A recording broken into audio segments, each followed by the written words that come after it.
ఇచ్చిన వాళ్ళు అడిగిన క్వశ్చన్స్కి అధ్యక్ష, ఇక్కడ ఇది ఒక పెద్ద దాని అంటే లాస్ట్ గవర్నమెంట్ అసలు అంటే ఇటువంటి దాన్ని ఏమంటారు యాక్ట్లను కూడా చదువుకోకుండా ఎంత గుడ్డిగా ఇటువంటి జీవోలు ఇష్యూ చేసిందని చెప్పడానికి ఇది ఒక తార్కాణం కింద మనం భావించవచ్చు అధ్యక్ష.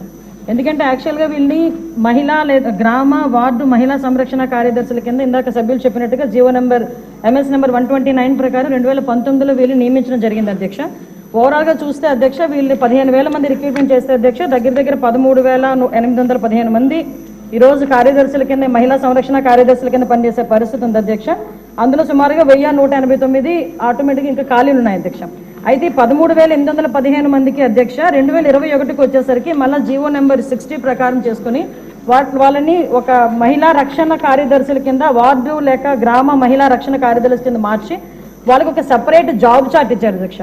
జాబ్ చార్ట్లో కూడా అధ్యక్ష చూస్తే పోలీస్ డిపార్ట్మెంట్ ఇందాక కోన రవికుమార్ గారి సభ్యులు చెప్పినట్టుగా ఒక చీఫ్ సెక్రటరీకి ఎన్ని బాధ్యతలు ఉంటాయి అన్ని బాధ్యతలు కూడా ఒక గ్రామ మహిళా సంరక్షణ కార్యదర్శికి అప్పచెప్పడం అన్నది చూస్తేనే అధ్యక్ష వీళ్ళ తాలూకు అవివేకం అన్నది లాస్ట్ గవర్నమెంట్ తాలూకు అవివేకం అన్నది చాలా క్లియర్గా అర్థమవుతుంది అధ్యక్ష.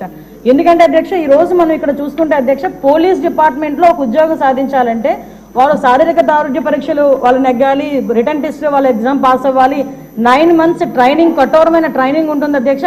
కఠోరమైన ట్రైనింగ్ తర్వాతనే ఆ పోలీస్ కానిస్టేబుల్స్ కింద వాళ్ళు అందరూ కూడా బయటకు వచ్చి పోలీస్ డిపార్ట్మెంట్ వర్క్ చేసే పరిస్థితి ఉంటుంది అధ్యక్ష.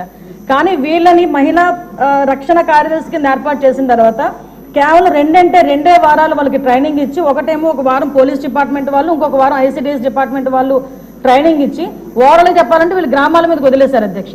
వాళ్ళు పంపించిన తర్వాత కూడా వాళ్ళకి ఇష్టాలు కూడా గ్రహించకుండా పోలీస్ డ్రెస్ కూడా వాళ్ళకి వేయటానికి ఇంచుమించుగా పోలీస్ యూనిఫామ్ కూడా వాళ్ళకి వేయాలి అని చెప్పి వాళ్ళు రిస్ట్రిక్ట్ చేస్తే వాళ్ళు కూడా దానికి భయపడి బాధపడి చాలా మంది కోర్టులకు వెళ్ళిన సందర్భాలు కూడా ఉన్నాయి అధ్యక్ష.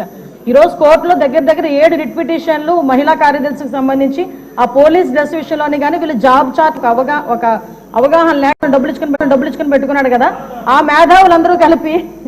మేధావులందరూ కలిపి ఆల్రెడీ 12,000 మంది వీళ్ళు పనిచేస్తున్నారు కదా వీళ్ళని మనం పోలీసుల కింద కన్వర్ట్ చేసేస్తే వాటిని తగ్గించి వచ్చని ఒక ఉచిత సలహా పడేశారు అధ్యక్ష.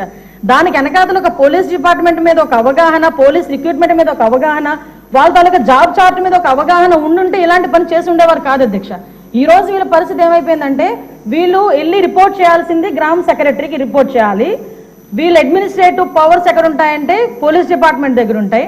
వీళ్ళకి జీతం ఇచ్చేదేమో MPDO, లీవ్ ఇచ్చేదేమో MPDO, మళ్ళా తిరిగి ఒకవేళ ట్రాన్స్ఫర్ అవ్వాలంటే డిపార్ట్మెంట్ కలెక్టర్ దగ్గరికి వెళ్ళాలి అధ్యక్ష. అంటే వీళ్ళకి సంబంధించి ఒక అథారిటేటివ్ ఆఫీసర్ ఒకరు కూడా లేక ఇన్ని డిపార్ట్మెంట్స్తో పోనీ పైకి వచ్చిన తర్వాత ఏదైనా పని చేద్దామంటే వీళ్ళు తాలూకా అంటే పైచ్యం ఎంత పెరిగిపోయిందంటే లాస్ట్ గవర్నమెంట్కి వీళ్ళ చేతే తక్కువ జీతాలు ఇచ్చి ఎక్కువ పని చేయించుకుందామని క్రైమ్ ఆఫ్ ఎఫెన్స్ దగ్గర కూడా కాపాడడానికి కూడా వీళ్ళు తీసుకెళ్లాలంట. నాన్ బెయిలబుల్ వారెంట్లకు సంబంధించి వీళ్ళు సపోర్ట్ చేయాలంట. అక్కడికి వెళ్ళి మహిళా సంరక్షణ కార్యదర్శుల కింద మహిళా రక్షణ కార్యదర్శుల కింద అక్కడ ఉన్న అవగాహన కల్పించడం లేకపోతే ICDS సంబంధించి ఏదైనా మిడ్ డే మీల్స్ చూడడం అంతవరకు ఓకే. ఆఖరికి పోలీస్ డిపార్ట్మెంట్కి వాళ్ళ ఇన్వెస్టిగేషన్లోని కూడా వీళ్ళు హెల్ప్ తీసుకొని చేసుకునే పరిస్థితి కనిపించింది.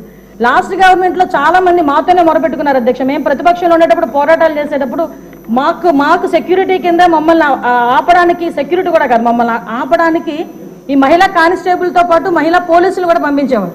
మేము అడిగేవాళ్ళం మీరెవరమ్మా మహిళా పోలీసా మహిళా కానిస్టేబుల్ అంటే మహిళా పోలీస్ అండి అని. ఇందులో విషయం ఏంటంటే అధ్యక్ష చాలా మంది ఏస్ అయిపోయిన వాళ్ళు ఉన్నారు. మళ్ళీ ఇంకోటి ఏంటంటే ఎంటెక్లు బీటెక్లు చేసుకుని కొంతమంది ఫ్యామిలీస్ పోలీస్ డిపార్ట్మెంట్లోకి కొంతమంది యాక్సెప్ట్ చేస్తారు, కొంతమంది యాక్సెప్ట్ చేయకపోతారు. ఇలాంటి సిచ్యువేషన్స్ అన్నింటిలోని కూడా ఈరోజు వీళ్ళు పడుతున్న బాధ అధ్యక్ష వర్ణనాతీతం. ఇంకొకటి ఇందులో కొసమేర్పు ఏంటంటే ఎన్నో సంవత్సరాలు కానిస్టేబుల్ కింద చేస్తే హెడ్ కానిస్టేబుల్ ప్రమోషన్ వస్తుంది. హెడ్ కానిస్టేబుల్ దగ్గర నుంచి ఒక ASI, SI, CA ర్యాంక్ వరకు వెళ్తారు. వీళ్ళు ఎటువంటి రిక్రూట్మెంట్ లేదు, ఎటువంటి శారీరక దృఢ పరీక్షలు లేవు, ఎటువంటి రిటర్న్ టెస్టులు లేవు, ఎటువంటి ట్రైనింగ్స్ లేవు. వీళ్ళకి కూడా మహిళా పోలీస్ దగ్గర నుంచి అప్ టు ఇన్స్పెక్టర్ వరకు కూడా వీళ్ళకి కూడా ఒక ప్రమోషన్ జాబ్ చార్ట్ ఇచ్చేసి ఒక జీవో కూడా రిలీజ్ చేశారు అధ్యక్ష. అంటే వీళ్ళు ఎంత అంటే అవగాహన లేదు. అప్పుడు మనందరం అనుకునే వాళ్ళం తొగ్లక్ పరిపాలన దానికి ఇది ప్రత్యేక సాక్ష్యం కింద మనం ఈ మహిళా రక్షణ కార్యదర్శుల గురించి చూడాలంటే ఇది మనం చెప్పుకోవచ్చు అధ్యక్ష. ఇన్ని రకాలుగా వీళ్ళు చేసిన అధ్యక్ష వీళ్ళకి ఏంటంటే అధ్యక్ష ఎస్కార్ట్ డ్యూటీలు, బందోబస్తు డ్యూటీలు వాళ్ళు అక్కడికి వచ్చి ఏడ్చేవారు అధ్యక్ష. ప్రస్తుతం చాలా మంది మేము వచ్చిన తర్వాత కూడా ఇప్పుడు ఈ విషయంలోనే గౌరవ సభ్యులందరూ కూడా చెప్పడం జరిగింది. వీళ్ళు పోలీస్ డిపార్ట్మెంట్కి సంబంధించిన వాళ్ళ కింద ఉంచాలా లేకపోతే ICDSలో మనం పంపించుకోవాలా, వేరే ఎవరికైనా ఏదైనా జాబ్ చార్ట్ ఇచ్చి సపరేట్గా వీళ్ళు ఏదైనా మనం చేయాలా అనేది ఆలోచన చేసుకోవడానికి ఒక సుదీర్ఘమైన చర్చ అయితే జరగాలి అధ్యక్ష. మేము చర్చిస్తాం అధ్యక్ష.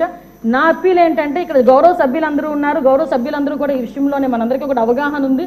ఈ గౌరవ సభ్యులందరూ కూడా ఈ విషయంలో, ఈ మహిళా కార్యదర్శుల విషయంలో మనం ఏం చేస్తే వాళ్ళ సేవలు వినియోగించుకునేటట్టుగా ఉంటుందో గౌరవ సభ్యులు ఎవరైనా లిఖితపూర్వకంగా మాకు సూచనలు సలహాలు ఇచ్చినా దాన్ని బేస్ చేసుకొని అదేవిధంగా మనం డిపార్ట్మెంట్ వాళ్ళతో కూడా చర్చించి దీని మీద నిర్ణయం తీసుకొని యాజ్ ఎర్లీ యాజ్ పాసిబుల్ మహిళా కార్యదర్శులకి వాళ్ళకి ఒక మహిళా సంరక్షణ కార్యదర్శులకి ఒక జాబ్ చార్ట్ ఇస్తామని చెప్పి సభ ద్వారా మీ ద్వారా సభకు తెలియజేసుకుంటున్నాను అధ్యక్ష.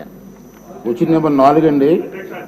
ఈ క్వశ్చన్ దాసరి సుధ గారు, చంద్రశేఖర్ గారు, రూపకాష్ గారు వైసీపీ ఎమ్మెల్యే గారు క్వశ్చన్ ఇచ్చారు, పాపం రాలేదు అని క్వశ్చన్ వాయిదా చేస్తున్నాను. వారి టైం లేదు, రవి ప్లీజ్ కోఆపరేట్ చేయండి. మున్సిపల్ మినిస్టర్ గారు చాలా మేడం గారు చాలా విపులంగా చెప్పారు, మీరు కోఆపరేట్ చేయమండి. ప్లీజ్ చెప్పండి అధ్యక్ష. ప్లీజ్ సార్ చెప్పండి మరి. అధ్యక్ష, మొదటి ప్రశ్నకు సమాధానం సమగ్ర రవాణా ప్రణాళికలను తయారు చేయటం అయింది. ఈ యొక్క ప్రణాళికలను